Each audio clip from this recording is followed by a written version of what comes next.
გარკვეული ინტრიგა, ეს არის რაღაც პოლიტიკური კომბინაციის დასაწყისი.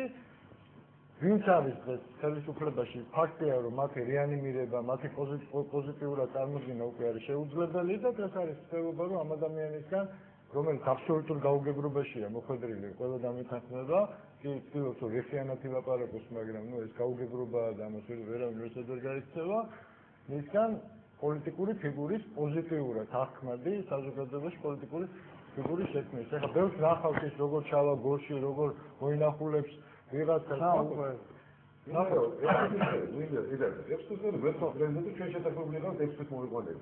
ხო, აბულოჯანში მაგის დამთავრდება გასაგებია, მაგრამ ამ სფეროში ადგილი აქვს ეს ჩანს რაღაც. გამოვიდა მომელოცა თქვენთვის, რამდენად ვიცი და რამდენად შევიწყეთ დღეს დაგასახელეს ის ექსპერტად ბატონია, ასე ხო? გუშინ ჟურნალისტებმა, მაგრამ მე ამდენად თავზე ვარ, მით უმეტეს ამ საზოგადოებაში მე ვფიქრობ, რომ ჩემზე ბევრად პროგრესიული ადამიანები საქმეა. რასაც ვერ გავიგე, მე ვინდა მართლა ექსპერტი და რა თქმა უნდა. რა ხეირი იქნება ქვეყნისთვის აი ეს დღევანდელი გადაწყვეტილება? დივიდენდის ძალიან დიდი ხანია. მე უყურებ და თითოეულ ჩვენთაგანი უყურებს, რომ მიდის თამაში ქვეყნით, ხალხით, ეკონომიკით. მე კიდე ერთხელ არაერთის მithქვია და მინდა ჩვენ საზოგადოებას ვთქვა, რომ გადასახადების მომატება ან შემცირება ეს არ არის პანაცეა. ეს პრინციპში არ ნიშნავს ან ის ახლა ზოგადად ეს შეიძლება იყოს ისლა შეიძლება იყოს უკანსვლა აი ამაზე კი არის გაკეთება ხელისუფლებიდან ნიშნავს რომ ჩვენ ვთვლიან ძალიან დაბალი დონის ადამიანები ვართ იმიტომ რომ აი თავისთავად აი ეს ზოგადად გადასახად მოუმატე გადასახად მოუკელი შეიძლება ამან არაფერი არ შეცვალოს აი კი არის პოზიტივი ზოგადად რომ ვიჭვით რომ შემცირდა მაგრამ ბევრი მოვისმინე, ხო, სულ ყველა გამოთქმის დეტალები რაღაცა ნაწილში. ამან შეიძლება არაფერი შედეგიც არ მოხდეს. თავარია ეკონომიკაზე სხვა რა ესეთ პოსტულატები აქვს. აქვს თუ არა შემოსაკუთრების დაცვის შესაძლებლობა. აქვს თუ არა სიმართლის პოვნის შესაძლებლობა. თორე კიდევ ერთი გეუბნები, თვითონ გადასახადის მოსულობა. ჩვენ დავიწყოთ გავანალიზოთ ძალიან მარტივად და მოკლედ დამოუკიდებელი საქართველოს პერიოდი. ჩვენ ხან უმატებით, ხან უკლებით, ხან ამან ეკონომიკაზე არანაირი ზემოქმედება არ მოახდინა ყოველთვის დადებითი. თუ სადღაც მოხდა უარყოფითი მოხდა, თუ არა დადებითი არ მოხდა, იმიტომ რომ გადასახადი არ არის მარტო არც ფისკალური ეფექტი და არც მარტო დაწოლა ეკონომიკაზე. გადასახადს აქვს ეს ეკონომიკური კატეგორია და უამრავი რამე აქვს. ეს საერთოდ წინააღმდეგია რაღაცა ზოგადი გავაკეთოთ. ხომ და ვიცოდეთ რა ეკონომიკას ვაშენებ და მე უნდა ვილაპარაკოთ გადასახადების სახეობაზე და განაკვეთეთ. აი ჩვენ ამით რას ვახალისებ ზოგადად ბიზნესს? აი რას ნიშნავს ქვეყანაში ყველაფერს ვახალისებ? აი ეს დეტალი უბრალოდ აქ იყო თვითონ კომენტარებში იყო ერთმანეთის წინააღმდეგობრივი ერთმა ფინანსთა მინისტრს უსმენთ რომ თქვა რომ ეს არის ეს ნიშნავს 250 მე მგონი ფინანსთა მინისტრი იყო რომელიც თქვა რომ ეკონომიკაში დამატებით დარჩება 250 მილიონი თუ პრემიერ-მინისტრმა თქვა ანუ ინვესტიცია გააკეთეს ქართულ ეკონომიკაში და მეორე კომენტარი იყო სადაც თქვა რომ ნუ ეს 5%-ით მოხდება ხელფასების ზრდა რადგან საშემოსავლო განაკვეთი დაიწევს 5%. ეხლა უნდა ჩამოყალიბდნენ ან ეკონომიკაში დარჩება, ან ხელფასები გაიზრდებათ ადამიანებს, ხო? ანუ ფაქტიურად მიდის შეფუთვა რაღაცის ისეთიც, რაც გამოშიგნულია რეალური შინაარსისგან. საერთოდ საქართველოს სიტუაციაში ხშირად ვარდებით რა. აი ჟურნალისტები ძალიან ხშირად იტყვიან ხოლმე, რომ აი საბანკო სექტორში რამდენიმე ესეთი გაცემული ამას იტყვიან და ეს არის ქართულ ეკონომიკაში დაბანდებული. და მე რა მინქვა, არ ვიცი ზუსტად პროცენტიდან დამეხმარება.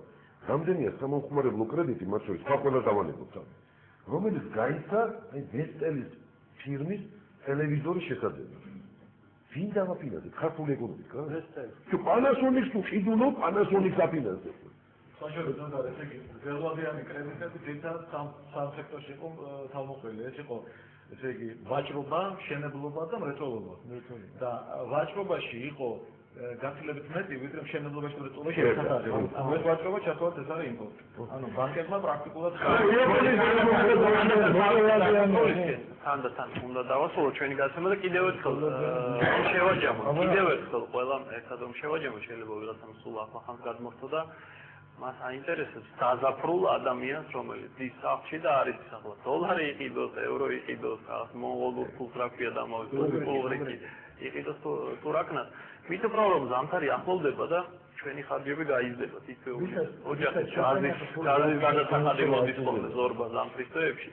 ბატონო და თქვენ გითხავდით პირველ რიგში რას ეთქვით მაყურებელს, რას ეთქვით ჩვეულებრივ რიგით მოქალაქეს, რომელიც ახლა არის შეშინებული და დაზაფრული აი მძიმე პარასკევ შაბათი კვირის შემდეგ. იცით ალბათ უმჯობესია რომ ცოტა იმედიანი, მაგრამ დასაბუთებული იმედიანი და ესეთი გაანგარიშებული იმედიანი დასაბუთებული უიმედო იყოს, მაგრამ ნამდვილი გაცხადებები გააკეთონ იმათ, ვისაც წეღან თქვით ეკონომიკის პულსზე ხელი უკავიათ, იმიტომ რომ ჩვენი ნებისმიერი ჩვენთაგანის მიერ გაკეთებული განცხადება ეს ერთის მხრივ არის ჩვენი სურვილი რომ აღარ გაუარესდეს ჩვენს ქვეყანაში მდგომარეობა და ჩვენ აქეთკენ გვინდა, მაგრამ ჩვენ რეალურად არ ვიცით რა იხარშება იქ, სადაც ეს გადაწყვეტილებები იხარშება. ამიტომ ჩვენ ერთი რამ უნდა ვთქვათ, ეხლა ძალიან რთულია ადამიანებს უცხადოთ ეს მათ შეინახონ ლარი, რომ ცუცხად მაინც არ დაგვიჯერებენ. დოლარი რომ უნდა იყიდონ, ეხლა ბატონმა გიამბზანა წეღან, ვისაც შესანახია ფული, მან ძალიან კარგად იცის სად უნდა შეინახოს და როგორ უნდა. შენახულია თქვი. ნუ ან შენახული და ასე შემდეგ. ამიტომ ჩვენი მთავარი ამოცანა არის ის, რომ თითოეული ჩვენთაგანის რომ ადამიანებს იმედი არ დაუკარგოთ და მაინც იმედი ვიქონიოთ ჩვენ და მათაც, რომ რაღაც ამ ქვეყანაში საკეთოთ შეიძლება, მით უმეტეს ეკონომიკაში, რომელიც ეს ნამდვილად არ არის კარგ მდგომარეობაში და ის სიმპტომები, რომელიც ჩანს და თუნდაც ის, რომ დღესაც ეროვნულ ბანკს მოუწია ფულის გაყიდვა დოლარის, სულაც არ გვიჩვენებს იმას, რომ ჩვენთან სიტუაცია კარგია, მაგრამ აიც რაღაცა უიმედობის ელემენტი არ მინდა შემოვიტანოთ. ბატონ თემურს გადააწყვეტ და ბატონ თემურს კითხავდი. რა პერსპექტივა აქვს და რა პერსპექტია ჩვენი ოჯახის ბიუჯეტებს ახალ მომავალში?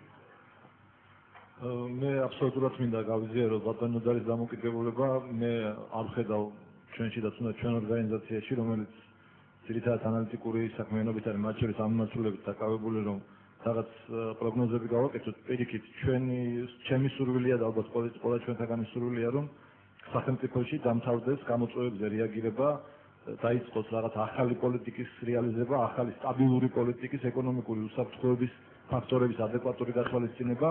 ეს არის ის ინტერესი, რომელიც მოსახლეობას შეიძლება ამ თუსაც ეს არ ჩანს პირდაპირ, მაგრამ რეალურად მოსახლეობას აინტერესებს. რაც შეეხება დანაზოგების შენახვა კიდევ ერთხელ ეს ხვალ თავრობა რას მოიმოქმედებს, მნიშვნელოვნად იმაზე იქნება დამოკიდებული და უბრალოდ ვიტყვი, რომ ერთჩვენიერ დღეს თუ საქართველოში სარგებლობ მომენტით ბოდიშ ვიხდი, მაგრამ თუ ერთჩვენიერ დღეს საქართველოს ეგრისება დეპოზიტების დაზღვევის სისტემა, რაღაც ნაწილი ეს დანაზოგების თვალსაზრისით იქნება ფრიად მნიშვნელოვანი ჩვენი ქვეყნაზე. ეს თუ არსები ამაზე იყო საუბარი, ხალბატონად პროგნოზებს თუ გააკეთებთ თქვენ ჟურნალისტი ბრძანდები?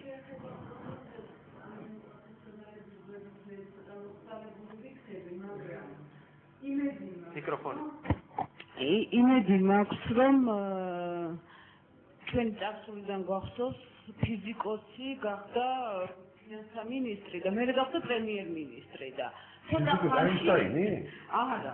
ამარა, ფიზიკოსი იყო, მაგალითად. ნუ ყოველ შემთხვევაში ფიზიკოსი იყო, ასე გვეუბნებოდნენ და იმედი მაქვს, რომ ქვეყანაში დიპლომატი გახდება ეკონომისტი, ცოტა ხანში და მოიწია ფიზიკაში რა ფიზიკა შექმნილი და არა მე უბრალოდ ეს რაღაცას ვიტყვი, ეხლა ჩვენ აქ საუბრობდით რაღაც ესე თეორიულ ასპექტში ბევრ რამეში, მე ბევრ რამეზე ეხლა აქ საუბრობდით იმაზე, რომ იქ ინტერვენცია უწევდა ეროვნულ ბანკს და დღესაც გააკეთა და ასე შემდეგ და ასე შემდეგ. რეალურად რა ხდება? ვინ არის ამ პროექტის საბოლოო მოხმარებელი? ანუ უბრალოდ ამ ფულის მომხმარებელი ვაჭრობის დროს, ხო? წიდის ეროვნული ბანკი აკეთებს ინვესტიციას, საბოლოო მომხმარებელი არა ბანკი, არამედ ბანკის კლიენტი, ვინც აძლევს ისიც არის ხელისუფლება, თქვენ წარმოვიდგინეთ, იმიტომ რომ ჩვენთან მთელი ბიზნესი არის ხელისუფლების ხელში.